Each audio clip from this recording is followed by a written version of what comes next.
Joining us now, David Fuscus, CEO of Xenophon Strategies. I hope I said that right, David. 2 days in a row, we welcome you back to America's Forum. Thanks so much for your time. Happy to be here, JD. Well, David, the FAA says it decided to lift the restrictions. Aviation. David, is it, in fact, as the FAA says it is, or is there another story behind that statement?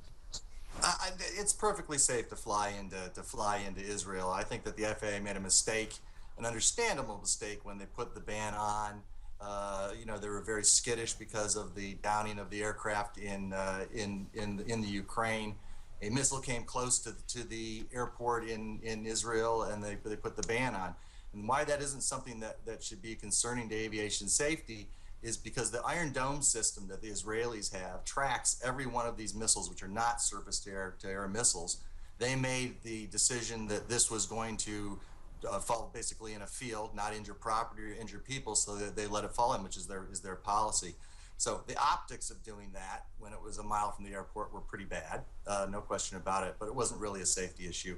And I think the FAA just had to be convinced that and to get more information on just the security the security systems that the Israelis have in place. Well, David, that's what the official line from the FAA, JD just mentioned that, but also overseas, Air France, Air Berlin, and Lufthansa extending flight cancellations, quote, until further notice. Lufthansa said it extended those cancellations because, quote, at the current time, there's no sufficiently reliable new information that would justify a resumption of air operations. So we hear this from the Europeans as well. What's your take on their line? I think that all airlines are skittish now about areas of conflict, that's going to get some more attention about overflights of areas of conflict. And so I think that they're all taking a look at it, making their own decisions, and some are being more conservative than others. But I can tell you, with my almost 30 years of experience in aviation with aviation security, I'm convinced that it's safe to fly into Israel.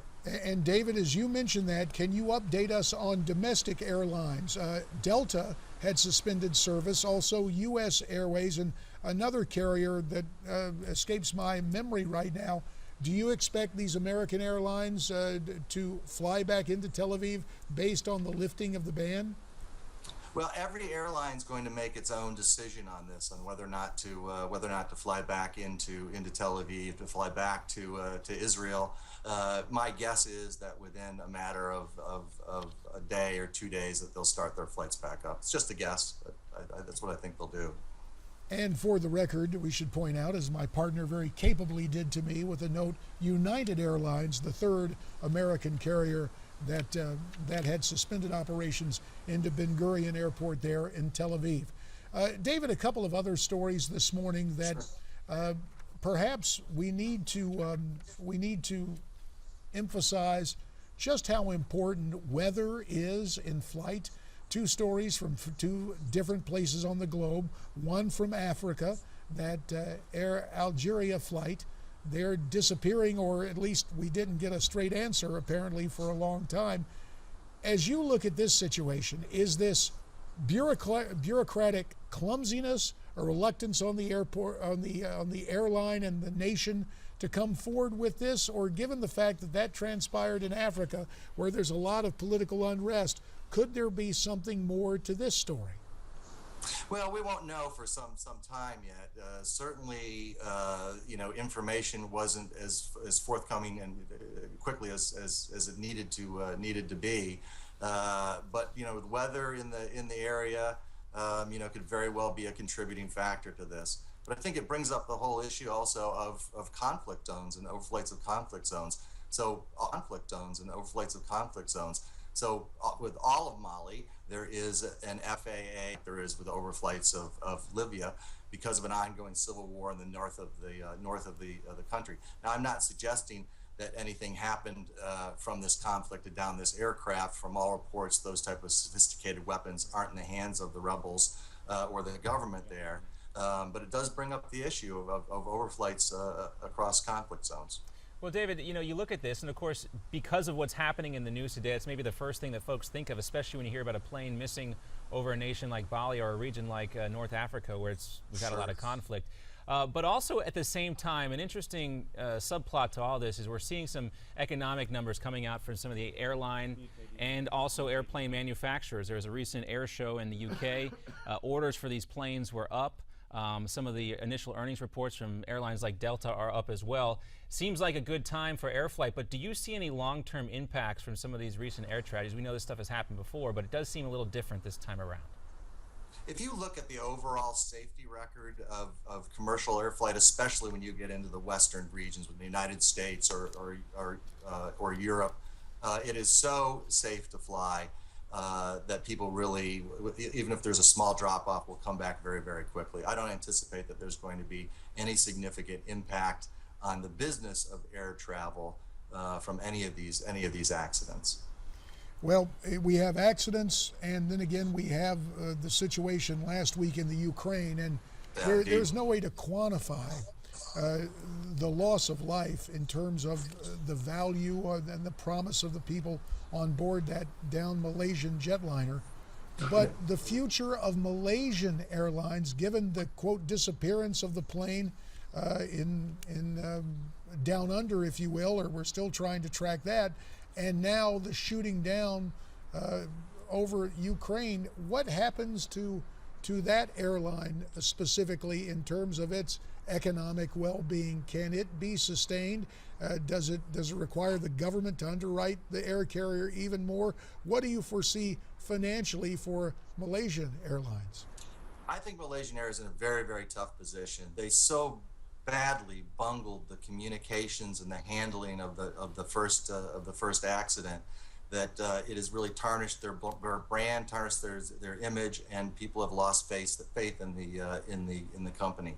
It reminds me of what happened in the late 90s. If you'll recall, a plane from Value Jet Airline went down in the Florida Everglades. The company did a very poor job in communicating on that. They were widely seen as bungling the response to the accident. They later had to change their name. They later became AirTran and had to change their name and get rid of the brand entirely. So I think it's going to be a very tough road for Malaysian Air. Yeah, two of those tragedies happening in less than 5 months, and of course there will be impacts there on Malaysia Airlines as well.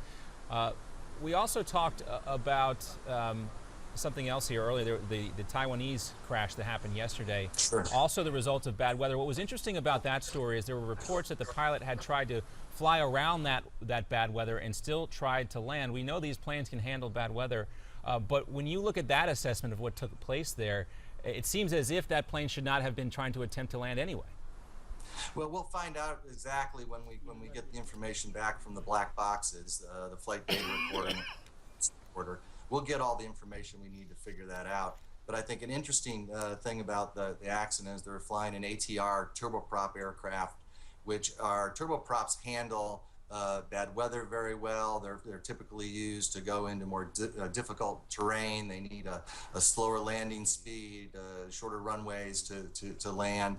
And that's also a plane with a very good safety record. So we're going to have to see what comes out about this, but certainly weather seems to be a contributing factor at a minimum. David, a couple of minutes remain. Want to go back to what happened in the Ukraine. Earlier in this program, we interviewed Senator Marco Rubio, who has a seat on the Senate Select Committee. On Intelligence. He said, for all intents, between the Russians and the shooting down of the Malaysian jetliner. Now, the official line from Washington, from our intelligence community as of yesterday, was there was, quote, no direct link. You've been in Washington a long time. You've dealt with these issues. What is your take on what transpired with the Malaysian shoot down? I think that the intelligence community and the government is being conservative on this. Let's call this for what it is. Everybody knows that Russia was involved, that those were the sophisticated weapon systems came from Russia. And either if they weren't involved in it directly, they were responsible for it by supplying those missile systems to the rebels. You know, this crash is particularly tragic because usually from an aviation accident, what we learn is we'll learn things that will help improve aviation safety. But this was just outright murder, and everybody knows that. Everybody in Washington knows that. Everybody, all of your viewers know it. it was outright murder, and Russia was involved. David Fuscus, from your days on Capitol Hill when you were communications director for the House Transportation Committee to your new role as CEO of Xenophon Strategies, we appreciate your insights, your experience, and your analysis of what is transpiring in commercial aviation and your uncommercial aviation and your unvarnished comments today. Thanks very much, Fuscus. And he had some things to say. Now, you're going to want to stay with us, something we touched on earlier. Coming up, you'll never guess what Planned Parenthood is telling teenage girls in terms of sexual experimentation. On Capitol Hill, we talk about a whip. That's a position. They're talking about a whole different kind of whip